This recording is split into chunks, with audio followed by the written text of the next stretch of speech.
अब बताते हैं आप लोगों को असली बात। अगर 100 गो संस्था है, 100 गो संस्था है, सबका भगवान तो एक ही है, उसमें जितने शिष्य हैं सबका एक ही भगवान है, और ध्यान पर एक ही परमात्मा का होना चाहिए, तब न भाईचारा रहेगा। अगर भाईचारा नहीं रहने का कारण है कि जितने लोग दीक्षा देते हैं सब वो अपना ध्यान कराते हैं। तो एक शरीर है किसी का भी हो, ये एक सीमा के अंदर है, उस सीमा का अगर ध्यान मनुष्य करेगा तो इसका बुद्धि का विकास विराट नहीं होगा। तो आपस में मेल भाव कभी हो ही नहीं सकता है ना, विराट का ध्यान न करना पड़ेगा। ओहो, अहंकार का भी उपाय है। जब विराट का ध्यान, शब्द का ध्यान, विराट कौन है? पहले शब्द है, शब्द का ध्यान कीजिएगा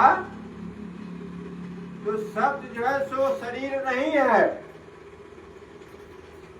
शब्द सूक्ष्म है, और शब्द का ध्यान करने से मानवता में विकास, मनुष्य का मन विकास विकसित हो जाता है, तो आपसी प्रेम ऑटोमेटिक हो जाता है।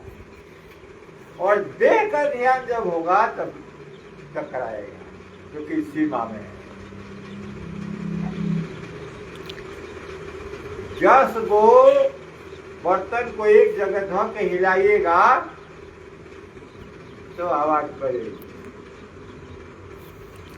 अगर एक उसका में है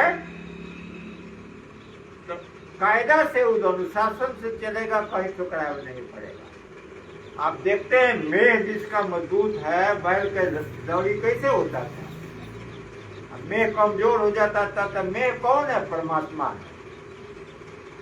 परमात्मा को प्राप्त करने के लिए जो परमात्मिक नियम बना हुआ है उसको जो प्राप्त पालन करते हैं, तो दूसरे से झगड़ा कहाँ है, मतभेद का। हम लोग जानबूझकर ऐसे वैसे सत्संग में जरूर जाते हैं जहाँ इस तरह की प्रक्रिया बतलाई जाती है। जो आए हैं इनके यहाँ भी शब्द ध्यान, ज्योतिष ध्यान है, नादानुसंधान योग उस संस्था का क्रिया का नाम है, नादानुसंधान योग। अच्छा, और ये जिस साधना को करते हैं शब्द सूरत ध्यान है,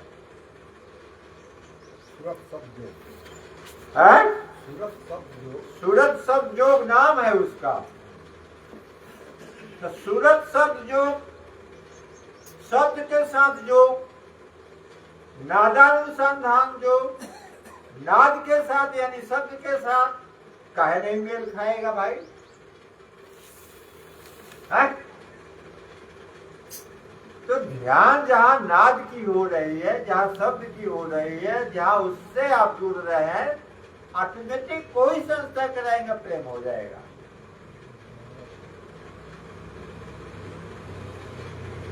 लेकिन ये बात अगर कोई भुला जाता है तो काम गड़बड़ हो जाएगा, उसका सीमा में आ जाएगा।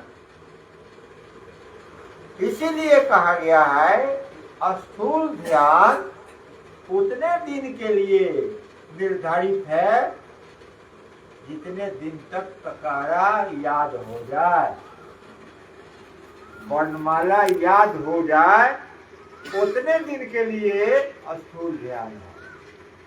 और जब मन अस्थिर होने लगे तो ध्यान शब्द है, शब्द क्या ध्यान होना चाहिए, क्योंकि उसका मन जो है तो ट्रेंड हो गया अब ध्यान करने लायक तो स्थिरता उसमें पकड़ ली है, तो अब उसका ध्यान होना चाहिए। और यही विश्व मानव की एकता का प्रतीक है। इसी से मनुष्य विश्व मानव में एकता हो सकती है, न तो कभी नहीं होगा। और यही जो है सो अध्यात्म का जड़ है। तो अभी बात कोई जबरदस्ती अपने लोभ लालच के चलते नहीं समझना चाहता है तो नहीं समझे, उसमें आप माथापच्ची काहे लग कीजिएगा? मत समझे, हमारा काम है भाई ये समझा देना। रह गई बात की सिद्धांत की बात है भक्ति योग। भक्ति योग शब्द भक्ति के साथ क्यों लगा हुआ है? अपनी भावना को, अपने भावना शरीर के सारे मन से भी सूक्ष्म है भावना। उस भावना को का खिंचाव जो परमात्मा के तरफ होता है उसको भक्ति कहते हैं। इतना ही नहीं, आत्मा और परमात्मा पर चाहे अति शब्द है, इसमें अंतर कहीं नहीं है। तो शंकराचार्य ने लिखा अनन्य भाव से आत्मानुरक्ति भक्ति। अनन्य भाव से माने आत्मा के अतिरिक्त मेरा कोई आराध्य नहीं है। इस भावना से जो आत्मा को खोज करता है, उसका ध्यान करता है, इसी का नाम भक्ति। तो भक्ति योग हो गया। ज्ञान योग भी परमात्मा ही उसका लक्ष्य है, क्योंकि सारे सृष्टि को वो परिवर्तनशील मानता है और सारे सृष्टि के जितने स्थूल चीजें सबको परिवर्तनशील नस्वान मानता है। परमात्मा एक है जो नस्वान नहीं है। इसलिए सांख्य योग का भी एक ही गुण है कि परमात्मा को, उसके सारे शिष्यों का काम है तो परमात्मा को मानना, बाकी किसी की मान्यता परमानेंट नहीं है, टेम्पररी है। तो सांख्य योग सबसे पुराना दर्शन है, उसको भी यही कहता है। उसके बाद वाले भी जो उसको समझा, भले ही नाम बदला, लेकिन है तो एक ही। योग शब्द किसी से हटा नहीं है। और आपको बताते हैं, रामायण एक ऐसा ग्रंथ है जिसमें अष्टांग योग का चर्चा लिखा हुआ है, अलग अलग के उपाय में। लेकिन अष्टांग योग जुगति से अलग जगाओ। उनके दर्शन में भी यही योग शब्द लिखा हुआ है। तो कौन ऐसा संस्था है जिसमें परमात्मा को लक्ष्य नहीं माना गया है? मुसलमान में भी वही लिखा हुआ है, साफ लिखा हुआ है मुसलमान के कुरान शरीफ में कि किसी को कष्ट नहीं देना है, किसी को मर्डर नहीं करना है, किसी को मरना नहीं है, और कोई बगल में भूखा रहता है उसको पहले खिला कर खाना है। लेकिन राज्य के लालच में, शासन करने के लिए राज्य चाहिए उसको, तो राज्य के लालच में, धन के लालच में लोगों ने जो है सो हत्या शुरू किया। और वो हत्या आज जो है सो पूरे विश्व के लिए खतरा बना हुआ। ऐसा कौन धर्म है? ईसाई धर्म में मरने का है, उसमें भी जीव को मारने का नहीं लिखा हुआ। फिर भी लोग मारकर खाते हैं। धन्य के इसलिए कि ये पुराना जब हो जाता है कोई संस्था तो उसमें विकृति आ जाती है। आप आपको बताते हैं, आप बौद्ध धर्म है, बौद्ध धर्म परमो अहिंसा का आधार पर बौद्ध धर्म का अभिव्यक्ति हुआ था, स्थापना हुई थी। लेकिन बौद्ध धर्म में आज जो है सो सुअर का मांस खाता है, सुअर का मांस खाता है। क्यों खाता है आपको बताते। एक दफा बुद्धदेव कोई जंगली इलाका में घूम रहे थे, वहां उनको खाने का कुछ नहीं मिला। एक शिष्य भेटाया, तो बड़ा कंद एक ठो जड़ी का नाम होता है जो मिट्टी से जन्म लेता है और उसके जंगली लोग सब्जी बनाकर खाते हैं। उसमें 2 तरह का जंगली पौधा होता है, और हम लोग के यहाँ जैसे कुकुरमुत्ता होता है ना, गोबर पर गोबर छत्ता लेखा होता है, उसमें एक विषैला होता है, एक बेविषैला होता है। अगर गलत जगह पर जन्म ले लिया तो विषैला हो जाता है, शुद्ध जगह पर जन्म लिया तो विषैला रहित हो जाता है। अब वो आदमी शिष्य नहीं समझा और वो बड़ा ही कंद को सब्जी बनाकर खिला दिया। वो थोड़ा चिमर भी होता है उसका फूल। अब वो खाए, पेट में नहीं पचा, सात्विक आदमी थे, जिंदगी भर सत्व का अन्न खाए थे। अब वो बीमार पड़ गए, मर गए। लेकिन मर गए, लेकिन अफवाह क्या फैली कि क्योंकि ये बड़ा नाम सुअर का होता है, ये बड़ा अंश खाया। 200 वर्ष के बाद कहते हैं कि बड़ा जो है सो सुअर कहते हैं, सुअर का मांस खा रहे हैं इसलिए मर गए। फिर भी सुअर का मांस वो खाते थे। ये लोगों में धारणा बैठ गई और तब से वो लोग सुअर का मांस खाने लगे। आपको बताते हैं, वाल्मीकि रामायण है। वाल्मीकि रामायण में लिखा हुआ है कि गोमांस की चर्चा खाने का लिखा हुआ है रामचंद्र जी के संबंध में। अब गोमांस किसे कहते हैं? मांस माने होता है वाक्य, जो आप बोलते हैं उसका नाम है मांस, और उस पर जो नियंत्रण करता है उसका नाम है गौ माने इंद्रिय। मुख रूपी इंद्रिय के द्वारा मांस माने बोली पर नियंत्रण करना। आप सोचिए, अब गलत भ्रम में अब बहुत दिनों के बाद लोगों ने इसको उल्टा समझ लिया। आज भी लोग कहते हैं कि रामचंद्र जी गोमांस खाते थे। रामचंद्र जी ऐसे व्यक्ति गोमांस खाएंगे और जीव हिंसा करेंगे तो आपका शास्त्र को कई आदमी समझता है, आपके वेद को कई आदमी समझता है। वेद में सारी बातें लिखी गई हैं। तो कौन ऐसा शास्त्र है जो गलत ऋषियों ने लिखा? कहीं नहीं लिखा हुआ। ये बीच में उस शास्त्र में बहुत से बात को लोग गया है, अब मूल बात को किसी ने समझा नहीं है। तो आपको बताते हैं, हिरण्य माने सोना होता है, कशपू माने होता है घेरना। तो हिरण्यकशिपु नाम का जो राक्षस था, तो घेरा इसलिए कशपू के साथ जोड़ा, और उसका स्वरूप कैसा था? अतः हिरण्य। हिरण्यकशिपु का मतलब हुआ कि जो भीतर में उसका है वो साक्षी पुरुष परमात्मा है, और कशपू इसको घेर लिया है। वो विस्फोट हुआ तो कशपू का मृत्यु हो गई, इसलिए हिरण्यकशिपु मर गया। हिरण्यमय परे को से बिरजम ब्रह्म निष्कलम, ये वेद का श्लोक है कि परमात्मा हिरण्य रंग के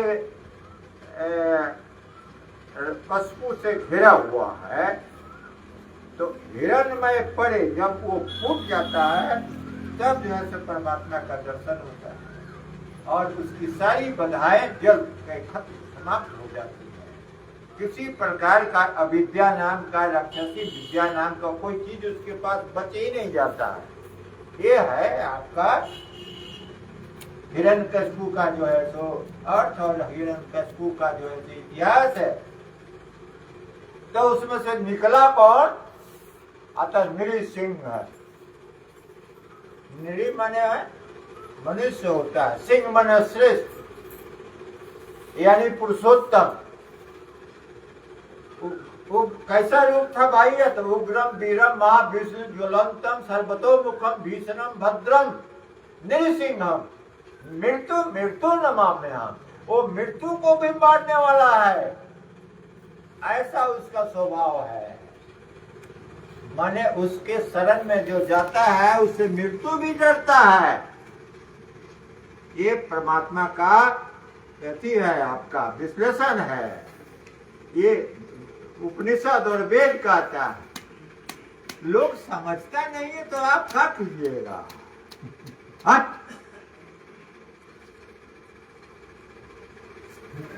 यहाँ पूजा का विधान बदल गया, हर धर्मों का, हर संस्थाओं का, कि बीच में अपना मतमानी कर दिया है स्वार्थ के चलते। बताइए, अभिषेक का मतलब होता है, मंत्राभिषेक होता है, कुंभाभिषेक होता है, 53 तरह महाअभिषेक होता है। कोई जानता है जो अभिषेक का कहलाता है? वर्ण के पता नहीं है कि कौन वर्ण शरीर में कहाँ है। आपका 50 वर्ण शरीर में है, उसको सिद्ध किया हुआ जो व्यक्ति है वही मंत्राभिषेक कर सकता है, नहीं तो नहीं कर सकता। और आप जो है सो मंत्राभिषेक करके प्राण प्रतिष्ठा कर देते हैं। वाह, आपको पावर कहाँ है? नहीं तो जो आदमी 50 मंत्रों को सिद्ध कर लिया, वो जो चाहेगा वही कर सकता है। सर्वे लोका देवाधीनम, देवत्व की स्थिति जो है वो सभी लोगों का, 7 लोगों का वो मालिक है, नियंत्रक है। और मंत्राधीनम सब देव सर्व देवता, मंत्र के अंदर ताकत है कि सभी देवताओं को जब चाहेगा पकड़े खड़ा कर देगा, समझे ना। और ब्रह्मणाधीनम सर्वे मंत्र, सभी मंत्र जो है तो ब्राह्मण के अधीन होता है। अगर वो तपस्वी है तो तस्मात् ब्राह्मण उच्यते, उसी को ब्राह्मण कहते हैं। है ताकत किसी में कि सारे लोगों को मालिक बना हुआ हो, ऐसा कोई दिखाई पड़ता है? अतले जो है तो करता है कौन चीज? अभिषेक करता है, मंत्राभिषेक कर रहा, मालूम कुछ नहीं। हाँ? अब पैसा के लालच में चाहे जो कुछ करे, लेकिन आप यथार्थ में समझिए कि क्या ईश्वर परिधान का मतलब क्या होता है? ईश्वर में अपने को विलय करना आश्रय रूप में। ईश्वर को, ईश माने होता है नियंत्रक। एक प्रोफेसर साहब आए थे, ठीक है, एक प्रोफेसर साहब आए थे तो और प्रोफेसर साहब कहे कि स्वर माने ईश्वर को ईश्वर कहते हैं। हमें कौन डिक्शनरी देखे हैं यार? ले आके एक दिन आए तो देखा दिए कि देखिए ईश्वर कैसे लिखाता है। तालाबे स से लिखाता है और स्वर लिखाता है दंते स से। आप कैसे कह दिए कि ये स्वर ही ईश्वर है? दंते स से स्वर लिखाता है, ईश्वर लिखाता है उसमें तालाबे स रहता है। ईश माने नियंत्रक। इस शब्द माने तालाबे स से ईश लिखाता है तो उससे ईश्वर शब्द बना। मतलब नियंत्रक, यानी विश्व ब्रह्मांड का जो नियंत्रक है उसको ईश्वर कहते हैं। आप कहते हैं जैसे तब उनको ज्ञान हो गया क्यों हो, ठीक है? ऐसा अध्ययन कोई मनुष्य करता है शास्त्रों का, तब ना उसका व्युत्पत्ति से अर्थ क्या लगता है,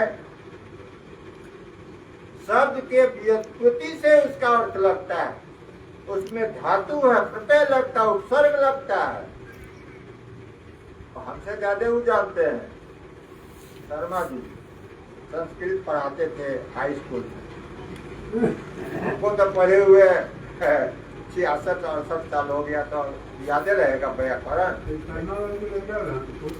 परमा जी के लड़का हो, नौकरी कर रहा है।